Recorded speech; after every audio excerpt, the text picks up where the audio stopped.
नमस्कार दोस्तों, मैं अंकुर उपाध्याय स्वागत करता हूं आप सभी का एक बार फिर से अपनी नई वीडियो में। भारतीय बाजार की बात करें तो कल हम सभी ने नीचे से एक शानदार रिकवरी देखी, लेकिन वो रिकवरी ज़्यादातर एक्सपायरी के चलते थी। हमने ऑप्शंस का डेटा भी कल रीड करा, मतलब करीब 35,000 करोड़ की ऑप्शंस में सेलिंग थी और जिस हिसाब से नीचे से ऊपर बाजार गया है ऑब्वियस है कि पुट सेल हुई है। लेकिन सबसे इंटरेस्टिंग पार्ट क्या हुआ है? सबसे इंटरेस्टिंग पार्ट ये है कि जो आपका कच्चा तेल है वो कच्चा तेल $97 प्रति बैरल पहुंच चुका है। जो कच्चा तेल कल $102 कूद गया था वो 97.98 यानी ऑलमोस्ट $98 प्रति बैरल पे 1.5% गिरकर अभी ट्रेड कर रहा है आपके लिए। और कल भी अराउंड $99 के समथिंग ही बंद हुआ, 99-98 $100 के समथिंग। अब इसमें सबसे बड़ी बात जो है वो मैं आप सभी के साथ सबसे पहले डिस्कस करना चाहूंगा। जेडी वेंस की तरफ से एक बड़ी अपडेट आई है। जेडी वेंस कहते हुए दिख रहे हैं। जेडी वेंस दोस्तों वही है जो पाकिस्तान गए थे यूएस की तरफ से नेगोशिएशन के हेड बनके, और नेगोशिएशन फेल हुआ, यूएस पहुंचे। अब जेडी वेंस का एक कमेंट बहुत इंटरेस्टिंग आया है। जेडी वेंस कह रहे हैं the ball is in Iran's court to move peace talk further, a US blockade takes effect. Simple भाषा में उन्होंने बोला है कि भैया सारी पावर ईरान पे है।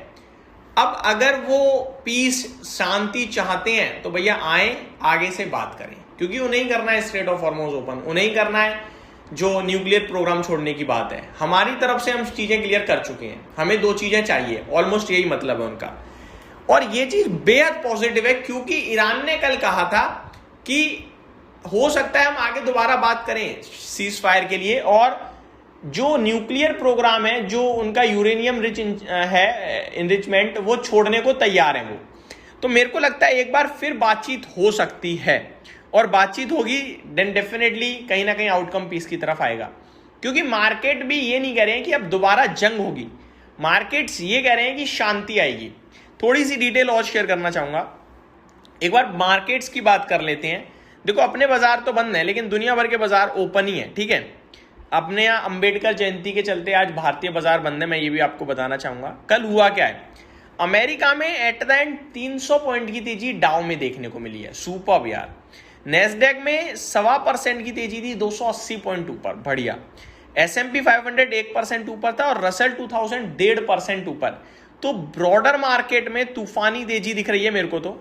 अब एशियन मार्केट्स की बात करूं अगर, तो जापान आपके लिए 2.5% ऊपर खड़ा है, शंघाई आधे % ऊपर है, हैंगसेंग आधा % ऊपर है, कॉस्पी 3.5% ऊपर है।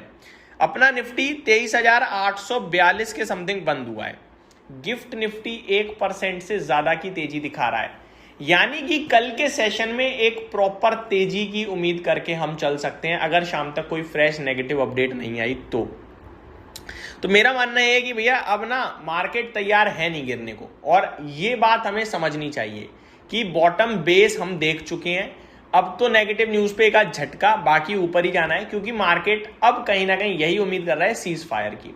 क्योंकि अब जब पूरी तरीके से नेगोशिएशन फेल हो गए हैं तो फिर फायरिंग शुरू हो सकती थी, लेकिन नहीं हुई। बातचीत ही हो रही है और बातचीत कहीं ना कहीं आउटकम लाएगी, ये मान के चलिए। आगे कुछ और अपडेट आ रही है, वो भी मैं आपके साथ शेयर करता हूं थोड़ी बहुत।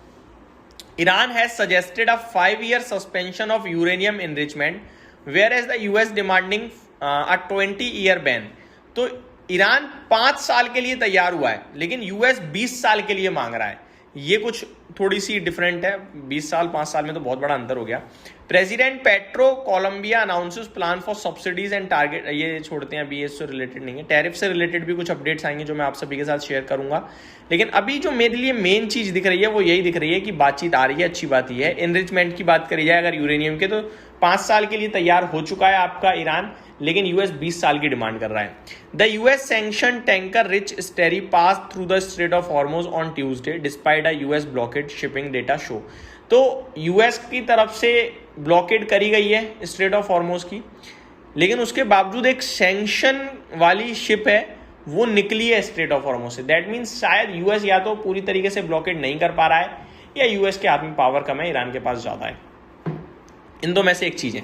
Besant said the economy was very strong through January and February Semafor reports. तो ये कह रहे हैं कि भैया बहुत स्ट्रॉन्ग इकोनॉमी है, जो कुछ हो रहा है उसके बावजूद भी ये अच्छी बात है। ईरान यूएस कह रहा है तो बढ़िया है भाई, इकोनॉमी अच्छी है, इससे ज़्यादा क्या चाहिए उन्हें। आगे, Israel has not struck Beirut since Wednesday under US pressure. ये भी अच्छी अपडेट है कि अब ज़्यादा दिक्कत नहीं चल रही है। Hezbollah official states group will not honour any deals emerging from Lebanon Israeli negotiation in US. ये अपडेट आते हुए दिख रही है। मैं आपको सिंपल भाषा में बताऊं तो दोस्तों, बाजार में ना अब आप बाय ऑन डिप की स्ट्रेटेजी बनाने लगो। बाजार नहीं गिरेगा ये मान लो, और गिरेगा भी तो एक आध झटका होगा, क्योंकि कल बहुत स्ट्रॉन्ग रिकवरी दिखी मुझे। अगर मार्केट नर्वस होते तो नो डाउट कल मेरे को एक्सपायरी का वो था पूरा इम्पैक्ट, लेकिन ग्लोबल मार्केट गिर जाते बड़ी तेजी से।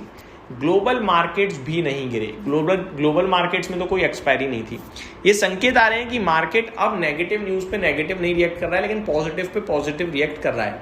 आज भी जैसे ही खबर आई कि ball is in Iran court और 5 साल के लिए वो छोड़ने को तैयार हैं, वो 20 की डिमांड कर रहे हैं, 2.5% मार्केट ऊपर है। तो ये दिख रहा है हमें कि अच्छी खबर है, बहुत तेज भाग रहा है बाजार, ये अच्छी चीज़ है। तो ये मेरी तरफ से अपडेट थी। उम्मीद करता हूँ डिटेल्स पसंद आई होंगी। Thank you so much for watching this video. Have a great day guys.